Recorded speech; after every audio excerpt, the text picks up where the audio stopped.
Brothers and sisters, today it's a privilege to be with you today, and it's a privilege also for me to have actually be here. And last time we had a member who was actually feeling very sick. We actually spent the whole day in the hospital trying to take good care of him and ensure that he gets the necessary medications, because most of the time our hospitals here, they have there are a lot of challenges, especially if you have a sick one and you are not there. There is no one there to take care of them. They may not actually receive any attendance. That is the world we are living in.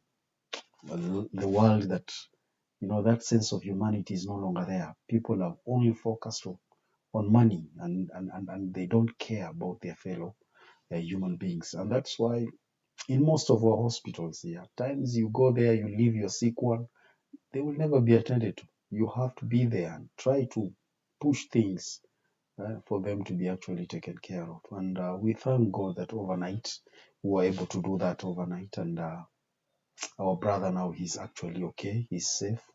And right now the wife is with him now just to take care. We didn't have time even to sleep, And that's why I woke up and I came across this talk by Elder D. Todd Christofferson, a talk that was just given in the recent General Conference. And the apostle there spoke a lot of greater things which actually related to what I was actually facing and what I was going through. I felt like this is actually God talking to me directly. I felt like God was actually talking to me directly, because there are things that I was actually worried about, and there are things that I was actually really thinking, because I have a son who is returning from mission, and I think he will be returning it will be this week, returning from his mission. And he was serving in Botswana, so he'll be returning from his mission. And there are a lot of things as a parent, you think a lot. What next? What am I going to, he's supposed to go to university. How am I going to, do ABCD? But there is one of the greatest thing that the apostle Todd Christofferson shared in this talk, which actually really resonated with me, and I felt like this is an answer to my prayers.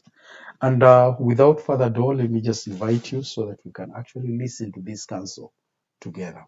Please welcome. Now, when Jesus was born in Bethlehem of Judea in the days of Herod the king, behold, there came wise men from the east to Jerusalem, saying, Where is he that is born King of the Jews? For we have seen his star in the east and are come to worship him. The Magi, as they are sometimes called, were wise in seeking to find and worship the Messiah. For them, worshiping meant falling down before him and offering him gifts of gold and precious fragrant spices. What does worshiping God mean for you and me? When we think of worship, our thoughts typically turn to the ways we show religious devotion, both privately and in church services. As I've considered the matter of worshiping our Heavenly Father and His beloved Son, our Savior, 4 concepts have come to mind. First, the actions that constitute our worship. Second, the attitudes and feelings that figure into our worship. Third, the exclusivity of our worship. And fourth, the need to emulate the holy beings that we worship. First, the actions that constitute our worship. One of the most common and important forms of worship is to gather in a consecrated space to perform acts of devotion. The Lord says, And that thou mayest more fully keep thyself unspotted from the world, thou shalt go to the house of prayer and offer up thy sacraments upon my holy day. This is, of course, our primary motivation in building chapels. But if necessary, a non-dedicated space will do if we can invest it with some degree of sanctity. Most important is what we do when we gather on the Lord's Day.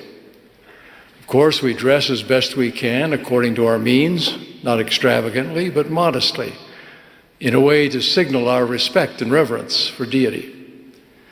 Our conduct is similarly reverent and respectful.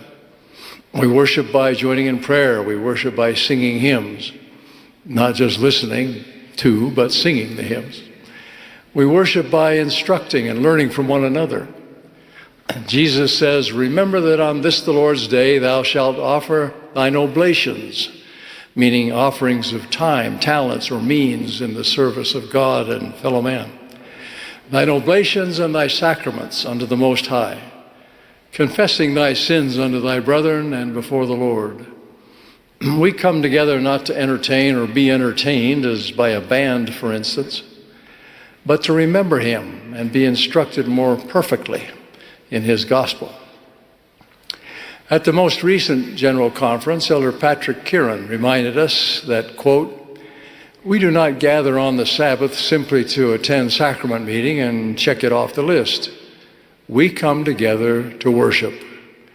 There is a significant difference between the two. To attend means to be present at, but to worship is to intentionally praise and adore our God in a way that transforms us," unquote. Devoting our Sabbaths to the Lord and his purposes is itself an act of worship. Some years ago, then Elder Russell M. Nelson observed, "How do we hallow the Sabbath day? In my much younger years, I studied the work of others who had compiled lists of things to do and things not to do on the Sabbath. It wasn't until later that I learned from the scriptures that my conduct and my attitude on the Sabbath constituted a sign between me and my Heavenly Father. With that understanding, I no longer needed lists of do's and don'ts. When I had to make a decision whether or not an activity was appropriate for the Sabbath, I simply asked myself, what sign do I want to give to God?"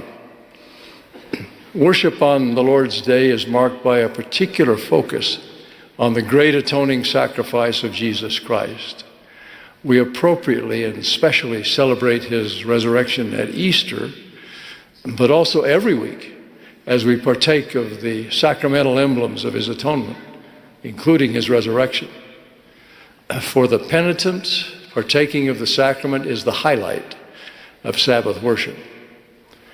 Worshiping together as the body of Christ has unique power and benefits as we teach, serve, and sustain one another.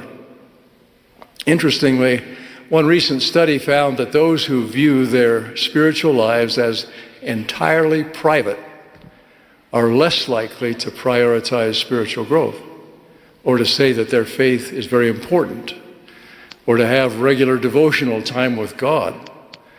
As a community of saints, we strengthen each other in worship and in faith. Even so, we cannot forget the daily acts of worship that we engage in individually and at home. The Savior reminds us, "Nevertheless, thy vows shall be offered up in righteousness on all days and at all times."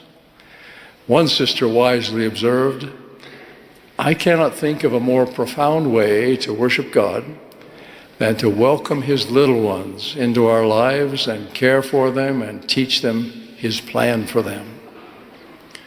Alma and Amulek taught the Zoramites, who'd been banned from their synagogues, to worship God not merely once a week, but always and in whatsoever place ye may be in. They spoke about prayer as worship. Ye must pour out your souls in your closets and your secret places and in your wilderness. Yea, and when ye do not cry unto the Lord, let your hearts be full, drawn out in prayer unto him continually.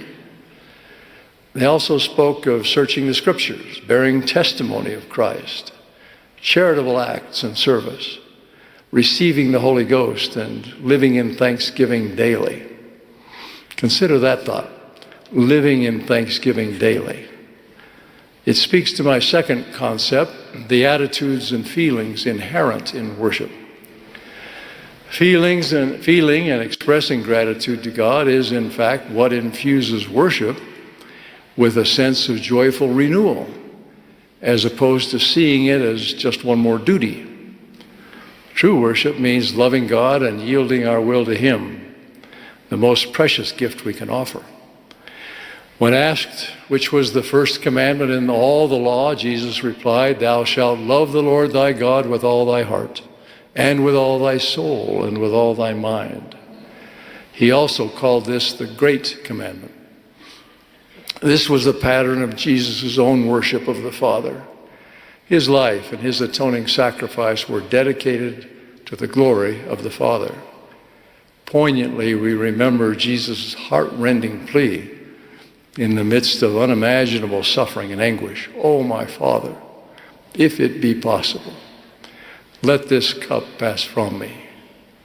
But then his submissive, "Nevertheless, not as I will, but as thou wilt."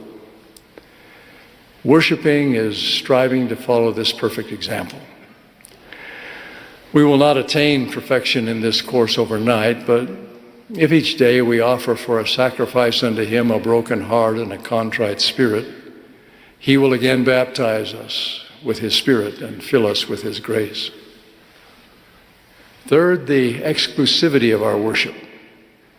In the first section of the Doctrine and Covenants, the Lord pronounces this indictment of the world: "They have strayed from mine ordinances and have broken mine everlasting covenant. They seek not the Lord to establish His righteousness, but every man walketh in his own way, and after the image of his own God, whose image is in the likeness of the world." It's good for us to remember the example of the three Jewish young men, Hananiah, Mishael, and Azariah, carried captive to Babylon not long after Lehi and his family left Jerusalem.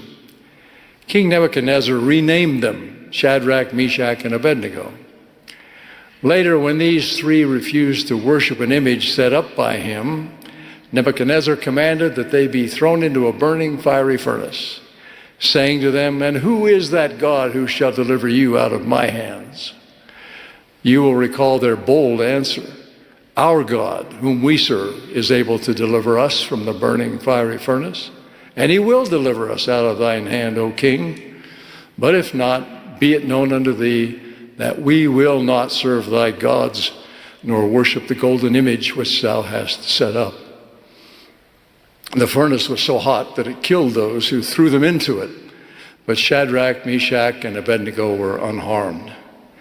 Then Nebuchadnezzar spake and said, "Blessed be the God of Shadrach, Meshach, and Abednego, who hath delivered his servants that trusted in him, and yielded their bodies that they might not serve nor worship any god except their own God." They trusted in Jehovah for deliverance, but if not, that is, even if God in His wisdom did not prevent their death, yet they would remain true to Him. Whatever takes precedence over worship of the Father and the Son becomes an idol. Those who reject God as the source of truth or disavow any accountability to Him, in effect, substitute themselves as their God. One who places loyalty to party or cause ahead of divine direction worships a false God. Even those who purport to worship God but do not keep His commandments are walking in their own way. They draw near unto me with their lips, but their hearts are far from me. The object of our worship is exclusively the only true God and Jesus Christ, whom He has sent. Finally, the need to emulate the Father and the Son. Ultimately, how we live may be the best, most genuine form of worship. Showing our devotion means emulating the Father and the Son, cultivating their attributes and character in ourselves. If, as the saying goes, imitation is the sincerest form of flattery, then we might say, with respect to deity, emulation is the sincerest form of veneration. This suggests an active, sustained effort on our part to seek holiness. But becoming more Christ-like is also the natural outcome of our acts of worship. Elder Kieran's phrase cited earlier about worshiping in a way that transforms us is significant. True worship is transformative. This is the beauty of the covenant path, the path of worship, love, and loyalty to God. We enter that path by baptism, pledging to take upon us the name of Christ and to keep his commandments. We receive the gift of the Holy Ghost, the messenger of the Savior's grace that redeems and cleanses us from sin as we repent. We could even say that in repenting, we are worshiping him. There follow additional priesthood ordinances and covenants made in the house of the Lord that further sanctify us. The ceremonies and ordinances of the temple constitute an elevated form of worship. President Russell M. Nelson has emphasized that every man and every woman who participates in priesthood ordinances and who makes and keeps covenants with God has direct access to the power of God. This is not only a power we draw upon to serve and to bless, it's also the divine power that works in us to refine and purify us. As we walk the covenant path, the sanctifying power of godliness is manifest in us. May we, as the ancient Nephites and Lamanites, fall down at the feet of Jesus and worship him. May we, as commanded by Jesus, fall down and worship the Father in the name of the Son. May we receive the Holy Spirit and yield our hearts to God, have no other gods before him, and as disciples of Jesus Christ, emulate his character in our own lives. I testify that as we do, we will experience joy in worship. In the name of Jesus Christ, amen.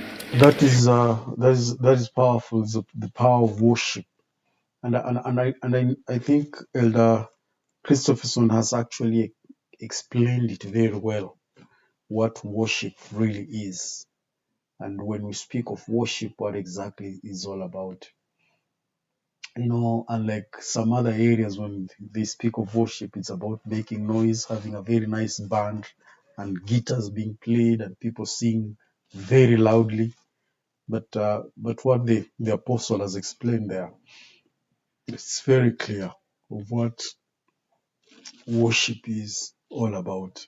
And it is true, when we come to sacrament meetings, we come to worship the Lord. We do not just come because it's an entertainment or wherever. We come to worship the Lord. And that is really key. That is really key. Brothers and sisters, I know what the apostle has shared is true. And I know if we follow, the Lord will always be with us. And he will affirm our belief as we strive even to magnify our responsibilities. Otherwise, thank you very much. God bless you, and see you next time.